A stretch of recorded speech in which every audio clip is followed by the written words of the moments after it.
What's up, my guys? Welcome to another show, NBA show from SBR. Make sure you guys go to sbrpicks.com/NBA. Check out all the articles, NBA content we have over there. I'm your host, Jay Money. It's my guy, Jordan Sharp. It's my guy, Junior Browne. We're here to break down these NBA games. So we're going to go ahead and do it for today, Wednesday, and also for the Thursday. So it's just one game. So we're going to go ahead and do 3 games today, my guys. What's up with you, Junior? Everything good with you, my guy? Yeah, Katie put the cape on, so I went 2-0. Don't know what else to say. I'll let you talk about this COVID situation with Chris Paul and Kawhi Leonard. That kind of deflated my feeling this morning, but feel good about yesterday. Not a Bucks believer, guys. Sorry. Giannis is really, really good, except for in crunch time when it really counts. His offense doesn't really translate to the last couple of minutes of a game when you need him to win. It's not a knock against him. It's just what he needs to be the best player in the world. If you can't close, you're not the best player. So Katie kind of showed you that. I'll let Jordan talk. Go ahead, Jordan. What up? How'd you do yesterday, brother? Can't complain. Want to know? I'll hit the over. Needed a lot of help from your boy Kevin Durant, the Slim Reaper, putting on his cape, as you said, and also got some great foul calls on the Nets. A lot of things went bad for Milwaukee yesterday. They definitely lost that game, but they were not aided by Kevin Durant putting on an all-time performance and just some of the home calls that Brooklyn was getting there at the end with some of those free throws. You could tell KD was pissed. He missed one of those free throws there at the end. He would have had 50. Now he's going to go down in history as having the 49-point game. But other than that, I mean, he's the best player in basketball, in my opinion. And it was proven twice last night by the fact that Giannis didn't even want none of that action. So felt real good about that. Should have jumped on the Nets with you, trying to run it back here today. What about you, Jay? Let's get to it, man. Yeah, I had some on the Nets too. I'll be honest, I still don't like the way the game was called. It's just me as a basketball fan. I'm a realist. I like the things to be even kill. Obviously, KD was taking over, but like I say, had the Nets there yesterday, but fishy game, must say, man. But it was a good one. KD went off. I like the even type kill type game, man. But yeah, Chris Paul, he has COVID. Kawhi hurt. Man, Wizards part ways with Scott Brooks over there. Obviously, Van Gundy left. We knew that he needed to get fired for the Pelicans over there. He was getting to it with Zion, with Ingram. What you think about that, Jordan? The 4 news points we got this morning. Yeah, I mean, now 6 coaching vacancies and a ton of moving parts. I think Brooks is going to land somewhere else. I'd be surprised if he didn't get one of those jobs like Orlando or Portland or something. He'll probably want Portland to end up with Orlando. But I mean, like, there's some reports of Teresa Witherspoon being a front runner for that Pelicans job. I mean, a ton of news just from the last 12 hours, from Kevin Durant going off to this morning with Kawhi. That sucks. That's awful. I could go on this whole freaking show about how pissed off I am because of injuries this year and how it's kind of, I mean, injuries play an important and debilitating for some teams factor in every single NBA season. But the fact that they rush these guys back, now we're trying to rush them back again, basically, to start on time here for this next season. Now we're playing late. Should be the NBA Finals. Basically, should be over by now, essentially, if we were playing on a normal schedule. So I could spend a whole time bitching about the league about that today. But I mean, we got some games to get to, man. I can't get off too much of a tangent of pissing on the league right now. But I mean, it's a money grab, and unfortunately, we're going to see more load management next season. So just get ready for that. Junior, what you think? How does it Kawhi and Chris Paul? Chris Paul, we're not sure how long Paul will be out. He does have the vaccination, so it couldn't necessarily be the 7 to 10 days, but could possibly be out for the first couple of games for the Western Conference Finals, depending on how long the Clippers and Jazz go. But hell, they might just go 6 now. Kawhi likely out for the rest of the season. Junior, what you think about that, or either of the coaching changes, my guy? It's still the son. I'm not jumping off the bandwagon just yet. Obviously, CP3 is a major blow. Luckily for them, they took care of business and swept, so they could kind of chill for now.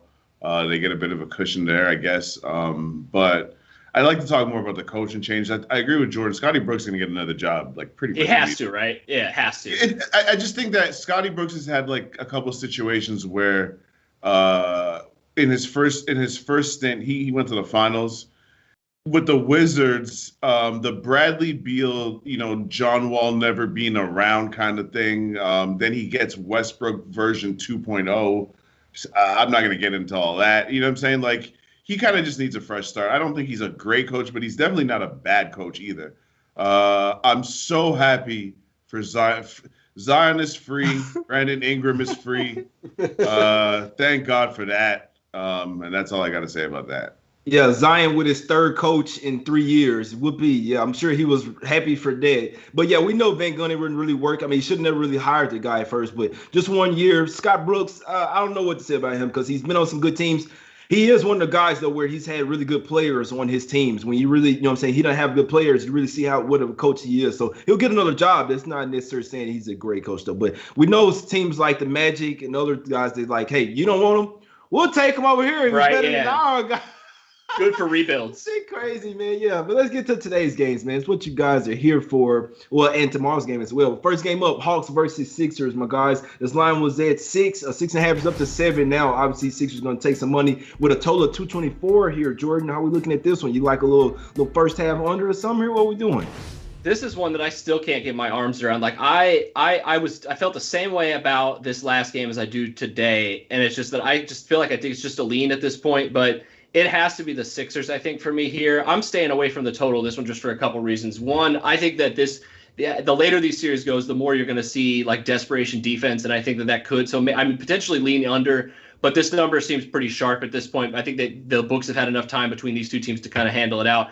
Also, like, just on back of leaning towards Philadelphia in this, like there's just so many anomalies from last game that just aren't going to happen again. Joel Embiid is not going to go over 12 in the second half, just completely out of nowhere. I think Atlanta got that home cooking a little bit as well. That's obviously not going to happen in this game either.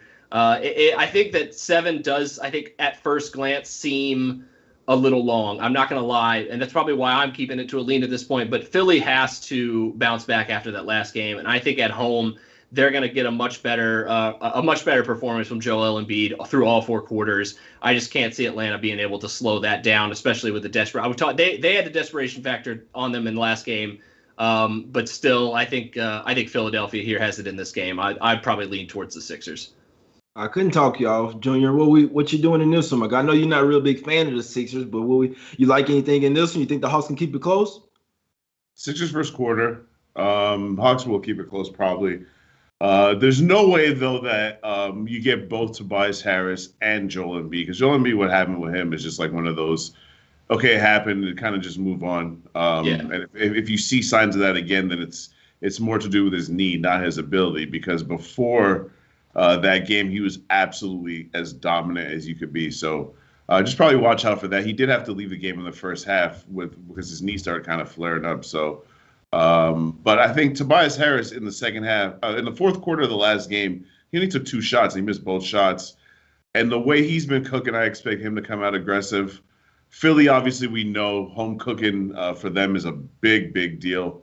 And I think that they're going to come out with a level of intensity that Atlanta just not going to be able to match, in my opinion. Atlanta really fed off their home crowd.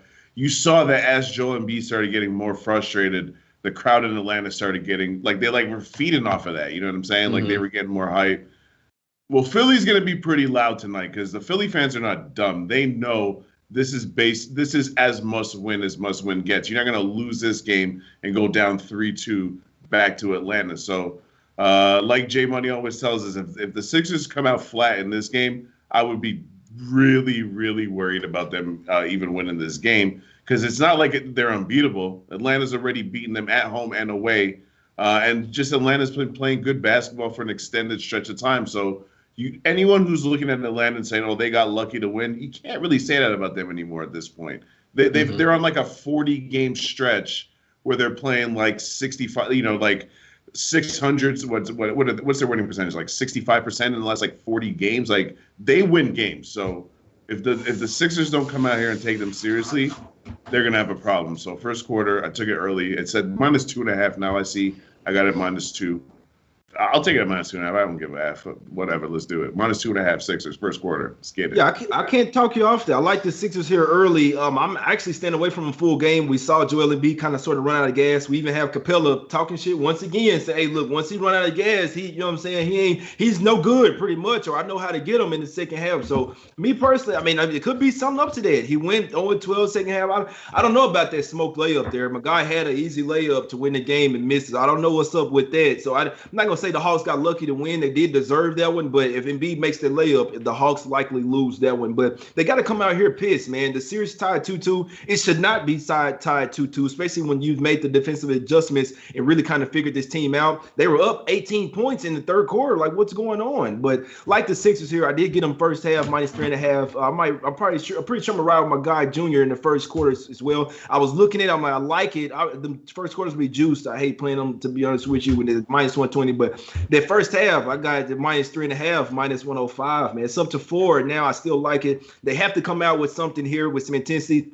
Be up by 10 at the half. I'm pretty sure I'm going to ride with my guy Junior in the first quarter, too, my guy. I'm going to try to get off that juice. Might buy it up a little bit to minus 3 or something. But I like the Sixers to come out here with some intensity, with focus, playing on their home crowd. And B, you got to get a lot better start here and build a 20-point lead. That way it doesn't happen, y'all give it up again. But I like the Sixers here. I'm official with that first half. I'm going to ride with Junior in the first quarter as well. Jordan, what you think? You riding or what?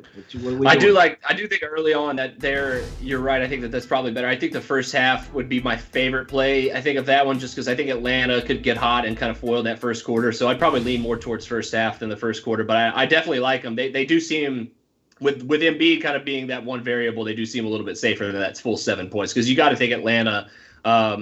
They have the firepower to keep this close. It wouldn't like I said, it's one of the other reasons it's kind of keeping me off this full game. That's why it's just a lean. But I do think Philly, if Philly does get hot and builds a lead in that first quarter and first half, I don't see them giving it up again. Like exactly. And unless Embiid is truly just not healthy and is in fact more injured than he's been showing, at least before the second half of last game. So that's kind of what I'm a little worried about here. But I don't mind it. I definitely don't mind it. Probably going to stay a lead for me though. I'm really starting to wonder. I don't like what they do. I'm really starting to wonder if Embiid's even hurt. I know he went out. I'm seeing him running around out there walking. It's no real limp or anything. I know he's probably getting shot up, but I don't know. I hope he is, and they're not just playing with us or saying, because he's questioned before every game. Hopefully, not saying hopefully he is, but hopefully they're not just messing around with him or whatever. But we'll see what happens, man. The second half of that one, he looked injured, right, Junior? Then the rest of the other quarters of every single game, it's like Embiid ain't hurt out there. So I don't know. Let's get to the next game. Well, guys, they already got us on the next game, Clippers versus Jazz. So let's get to it, man. Obviously, Kawhi is down, Junior. This line has went from 2.5. It was at 3 this morning up to 7. They reopened it at 7. The total came down from 223.5 down to 220. Michael Conley as well. Or Mike Conley is questionable here, Junior. What you like anything in this Jazz spot? Nope. I will not be betting on this game without Kawhi Leonard. I will tell you this though. I like Jazz first quarter. I'm pretty interested in that. The line is decent. Not really sure what we're gonna get from Paul George, right? Is he gonna try and play hero ball, or is he just gonna keep doing what he's been doing and just taking, playing within himself and kind of being able to get away with scoring a quiet 30 because Kawhi got the cape on, right? So now that there's no Kawhi, I don't think Paul George really needs to put the cape on because I'm not sure it fits. I think he should just stay within himself. Just keep doing what he does. You know what I'm saying? Stay on the ground. Flying's not for you, son. Keep them feet on the ground and just do what you do. And hopefully his teammates help him out and step up. But for the really, just all jokes aside, though, the only way the Clippers could really realistically come through here is with their defense. They're a great defensive team when they want to be. On top of Kawhi, Paul George, Pat Beverly rose from the dead and has looked pretty good defensively in the last couple of games. They got a lot of bodies that can defend. Their problem is they have no paint defense. They have no rim protection. So unless, I'll tell you what, the way that Paul George could kind of put the cape on is to just guard Donovan Mitchell. He has to do a job on Donovan Mitchell. I'm gonna say it there. Mm-hmm. That's the key to victory for the Clippers. Is Paul George versus Donovan Mitchell. Obviously, you got Donovan Mitchell probably in that situation, but I think the best version of Paul George probably better than that. You know what I'm saying? The best version of Paul George could really do it. So this is, of all the big games that he's ever had, this is a monster game for him.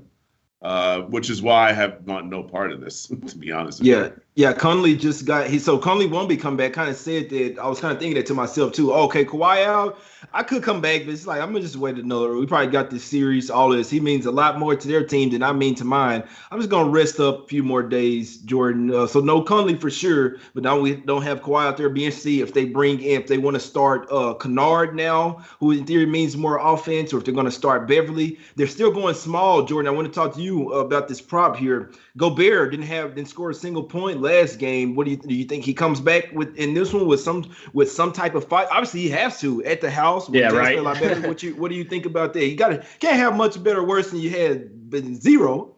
Yeah, I mean, and you can't let the Clippers drop 68 on you in the first half like they did in the last game. I mean, I think he does bounce back. He's just not the guy that scores points. He has to be set up, and in the playoffs, like they're not running a ton of I don't think they're running a ton of action for him unless he's going to get wide open. The Clippers, even though they've been small, they haven't done a bad job of keeping him from rolling to the paint. So I mean, yeah, it's tough, I think, with now the injury situation because that shuffles things up for the Clippers. But I was looking at props earlier. I saw that Mitchell had like a 32-point prop tonight or something like that. Like this, him going off is what Junior was just talking about is exactly what's going to win the game here for Utah or lose it for them potentially, as well as the cover.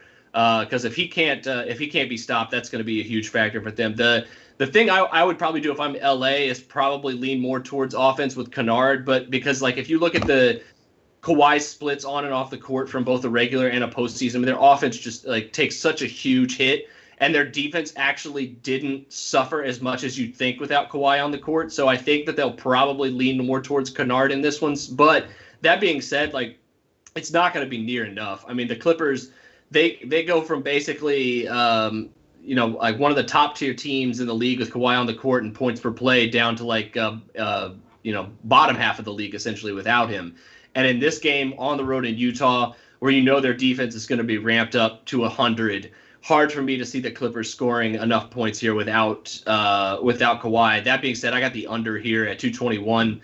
I think the Clippers still going small, I think, is a problem at least for this play. But I also think that without Kawhi, and they'll be able to key in on Paul George a lot more. And the other options for the Clippers really haven't proven, other than Reggie Jackson, their ability to get their own shot and create for themselves. And so that could be a huge issue for them now in Utah, where the crowd's going to be against them here. This whole series has been weird, where first halves have been really high scoring. I think a team has scored 60 or more in the first half of every single game, but the totals have still gone split 2-2. First and the last game went under. The middle two games, 2 and 3, went over. I think without Kawhi in Utah, where Utah's defense is ramped up, and all the other factors here, I think for the Jazz, or with the Clippers defense, I think still putting on a pretty good performance here tonight, even sans Kawhi. I think the under's the play here. It's been steaming down. I kind of liked it before the Kawhi news. Now I think I like it. I like it definitely a lot more than I did, even though the line's gone down a little bit. So I think that's probably the only play I would touch on this game. The spread, I think, for me is off limits, unless you obviously got the Jazz way earlier this morning when the news broke. Exactly. Yeah, Gobert went over in that first half, came back and had 11 points in the second half, my guy. So he came back with something. So he may try to bring that momentum over into this game. I remember him having an over, but yeah, he ended with 11 points in that game, came back in garbage time to get some baskets when the Clippers already smacking y'all ass up. But no, I could see Gobert having another good game here. And Jordan, you made a really good point. These past couple first half overs barely came in. They came in. The final scoring thing that matters, you got the cash. But the full game, that's when you see the second half, the defense really tighten up. So it's a really good point by you there. Obviously, you're going to miss Kawhi. You're going to miss his defense. We're going to miss his offense even more. He is the main catalyst for them on the offensive end. He's a bucket, right? So they're going to be missing that. Obviously, bringing in guys like Beverly helps. No offense at all. Can't even hit an open shot, but he's out there for solely defense. Kennard kind of sort of the other way around. He's out there for offense, no real defense at all. Morris starts to get a little hot now. It's just, I'm with you, Jordan. That does scare me away. You start Morris at the center. When are the Jazz going to realize that they can get whatever they want? I know, right? In the paint? Yeah. It's like, I don't know, man. I'm with Junior though. I did like the first half. I did a little money line, but I went Junior here. I don't even like to give out money line parlays, but I did parlay the Sixers first half with the Jazz first half at a plus 113. I'm gonna get a 2-team at plus money. That ain't really like a bad parlay. That, Junior, I like it, man. Language, bro. I like it. I'm writing that down. Hold on. Say that again. Jazz first half money line with Sixers first half money line. plus 113. Yeah, I got it at plus 113, man. So you might even That's be able to get a better. I was a little bit distracted because we had a guest in the chat visiting us from Sus City. I don't know what was going on, but yeah, he had me a little distracted. I agree with you. Listen, the Philly first half play has me interested. I'm just a little bit scared of that number a little bit. You know what I'm saying? But you just talked me into that parlay, Jay. I think so. As long as it's plus points, I'm always interested. 2 home teams on top of that.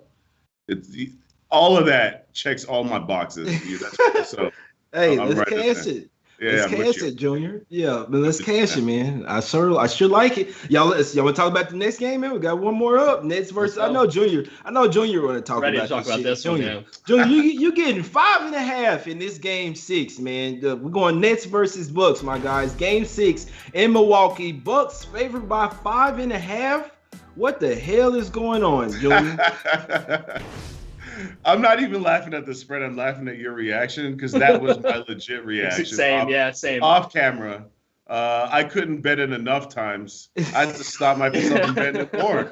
I literally just had to say to myself, "Don't even go and look at the casino when you go to the casino. Stick to the card table. Stick to the restaurant. Don't even go in that sportsbook before you start."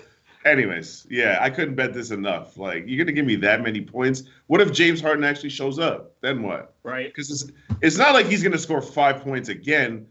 And the fact is, Jay, and Jordan, maybe sometimes I think about this as a coach, and that's why I like to watch these games not live, and watch them over and over. Why wouldn't you attack James Harden on defense? Mm-hmm. Exactly. They were just letting James Harden kind of just chill out there, like. He was able to play basically the whole game because he was just chilling. Like, I feel like I don't want to keep attacking Coach Bud. I just feel like he's a little bit overrated in that sense. Because if I could think of that, why can't he think of that?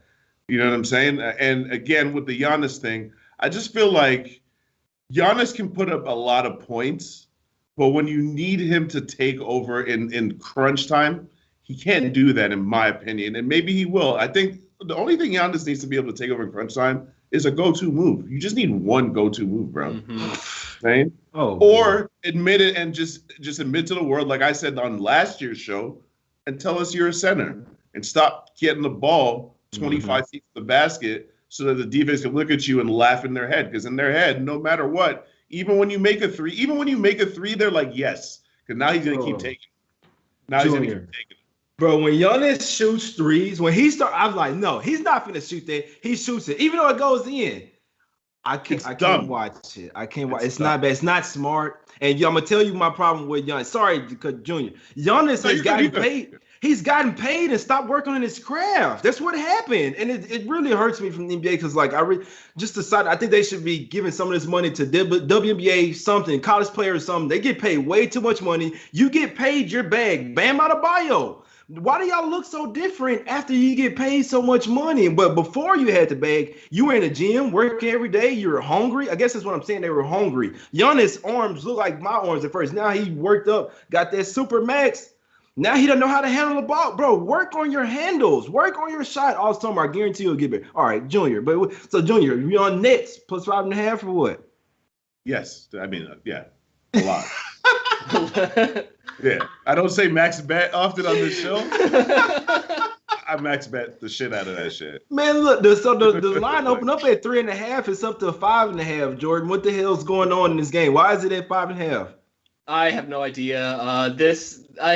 Junior's over here like second mortgaging this bet over here on Thursday, and I can't be mad at it because once again same reaction as you guys. Just essentially like, what am I missing? Like, there has to be something, right? Is there something I'm missing that just would prevent me? I mean, do the books know something I don't? That James Harden's going to sit out again or something? Like, what is going on with this line? Because I mean, from what I saw yesterday, was not just Brooklyn getting home calls and Kevin Durant going off, like I said in the open, but Milwaukee collapsed, and it's simply because, like you guys said, Giannis just cannot. They have zero confidence in him as a closer because he can't consistently make free throws. He didn't do a bad job beyond the 3-point line and for the free throw line last night, but he doesn't have a consistent free throw. So in the fourth quarter, he could say, "I'm just going to go to the basket, and you can't stop me." Well, yeah, they can. They're just going to wrap you up every time, like they saw. I mean, it's just. That's what's going to happen until you could shoot 70+% from the free throw line. He has not proven that yet. So until that happens, these Nets or this Bucks team is going to be flawed. And I think on the flip side of that, yeah, I do expect them to play better at home. Yes, I do expect them to have a better effort, especially after how they lost this past game here. But 5.5 points with the best player in the world right now in Kevin Durant and a James Harden who's probably a top 10 player in the world right now. And, even if they don't have Kyrie, who's another top 10 player, they still have enough to beat this Bucks team, and even if they don't beat it, they definitely can keep it within 2 points. Or keep it within 5 points. So, I mean, it's to me, 5.5 is a sale at this point. I would be surprised. I'm surprised it's already linked and in favor of Milwaukee. I'd be surprised if it doesn't come back a little bit here eventually before tomorrow morning. Jordan, you forgot to mention Blake Griffin. Top 10, you forgot, right? I'm sorry. Blake Griffin, when after Blake Griffin found the Fountain of Youth, and once apparently it's in somewhere in Brooklyn, I don't know where, but I guess the Fountain of Youth is in that borough. So once he found it, he's back. So they got 4 top 10 players. Excuse me, I forgot. He had like 4 points at the half. You know what I'm saying? Like, they were getting killed, by the way. And that's why I don't believe in Milwaukee. Because if you're Milwaukee, you had these guys dead. Yeah, you had them done. 18. Yeah, you had them done, son. You know what? I'm like, Giannis can't even be in the game at the end of the game, bro. Like, bro, he was 11 at one point. He was 11 for 30 at the free throw line. Like, what are we doing? They're gonna start hacking Giannis. It's like, all right, we'd rather just see you shoot free. Jay, just work on your free throws and your handle, and if it just a little bit of mid-range shot, and Giannis would be like supposedly have the most unstoppable player in the league. And why did he get Defensive Player of the Year? I mean, why is he getting MVP twice and Defensive Player of the Year? And I don't know. I just don't understand. I don't understand. Jay, let's. I want to talk some history, right? Because I'm older than y'all. Jordan's not that young, so Jordan remember this. A lot of people watching remember this. This, to me, is the reason why Shaq always had beef with Kobe. Because even though Shaq was the most dominant player in the world at that time, you had to give Kobe the ball at the end of the game. You couldn't give it to Shaq because he can't make a goddamn free throw. Yeah. And even though later on in his career, he kind of got that little spin jump hook kind of thing, like, you had to just give it to Kobe. And that was the beef to me because as dominant as Shaq would be, the game would kind of be won or lost by Kobe. That's why Shaq never won a title without Kobe or Dwayne Wade. When he went to Miami, Dwayne Wade was the MVP of the finals because you can't pass him the ball. So it's the same thing with Giannis. Giannis is a great player. I'm not trying to say he's not, but he needs somebody else on his team that at crunch. Like imagine Giannis had even just Jimmy Butler. He doesn't even need the best player. He just needs a good player. If Giannis had a Jimmy Butler, which is why he should have went to Miami, by the way, and stayed in Milwaukee. You just want him to go to the Heat, man. You just want him to go to the Heat so you can see the tickets. You know what I'm saying? Jay, stop trying to tell people my plans, bro. Right? I was going to say, you're leaking the whole game right now, Jay. I wouldn't mind seeing it, though. I mean, I actually think that would be fun. That'd be real fun. Hell, Jimmy damn near want to leave Miami right now. So, hey, take that for what it's worth. It's actually going to maybe people going to join him to Miami to maybe him going elsewhere. I know I was seeing talk of maybe Wizards, all type of shit. Because him and Bradley Beal, they wouldn't be wanting to team up for a while. It's almost went from Beal going to Miami to maybe Jimmy going to Washington. But that's a whole nother conversation. Just like coming here talking basketball with you guys. So one more thing, Jordan, I want to ask you, just basketball-wise. KD and Harden damn near played the whole game. You think that's the reason why the line's going up? Or what's obviously, the last thing I have to say, NBA games are based off how it's going to be reffed. I guess that's what I'm going to say. So I lean Nets, but I'll tell you, I mean, I could see a Scott Foster special here. I won't be betting this game before I see who the refs. So I hate this. Just me personally is doing that. I lean Nets, but I'll likely be off this game. I could see them win the game 7 in this series. And that's just the Bucks win. That don't mean that they'll cover, but them taking money 3.5 up to 5.5, now juiced as well, with everybody liking the Nets as they should. Like I said, I don't know what I would have to do, what type of dream, Jordan, I'd have for me to go out there and bet Bucks minus 5.5. But books know this, and they know that the 5.5 looks good for the Nets. So do you think that KD and Harden playing the whole game may have something to do with it? Yeah, but I mean, are we sure that that's going to affect them? Like, I mean, yeah, they played the whole game, and KD, 2 years removed from an Achilles injury, that is a little concerning. And Harden, obviously, coming off from a long layoff and playing a lot of minutes, also pretty concerning. So yeah, I think there's rightfully some. I think some of the books are at least, hedging a little bit against that potential here, but I don't see it. I mean, I don't think Durant and I don't think Steve Nash would have allowed Durant to play the whole game if he didn't know that he was going to be able to take, today off and come back and play again tomorrow. And same with Harden. I think if they, like, we talked about this kind of yesterday when we talked about Harden coming back potentially, because at that point I think he had been upgraded to doubtful, but we were kind of like both like he's more questionable, like he's going to try to play. So like that, I think there's so much we don't know about what goes on inside locker rooms and conversations between front offices and players and coaching and medical staffs all in this time of year, because basically the book's thrown out the window right now, and you saw that with Durant's performance playing all 48 minutes. So I wouldn't expect that to be a huge deal. I want to also touch on one thing real quick because I know we got to go here pretty soon. But like Giannis, I think Junior said it earlier. Like Giannis just needs to accept the fact that he's not a point guard. Like I think that could be the start of it. Like it doesn't mean that he can't get the ball at the top of the key and keep attacking. And he's got a couple of moves that he went to last night that looked really good. He's got that little stop and pivot with a little hook. It didn't go in too much, but it doesn't look bad. Like he is trying to like expand his game a little bit in that area, but until the free throws get better, like his main weapon is being downhill, right? He's like the biggest, fastest, strongest combination in the league at this point, coming down the lane, one dribble basically from the 3-point line. But if you don't have confidence in being able to get fouled and go to the free throw line, you're going to have to settle for those kind of runners and jump hooks and stuff like that, to where you're essentially trying more not to get fouled.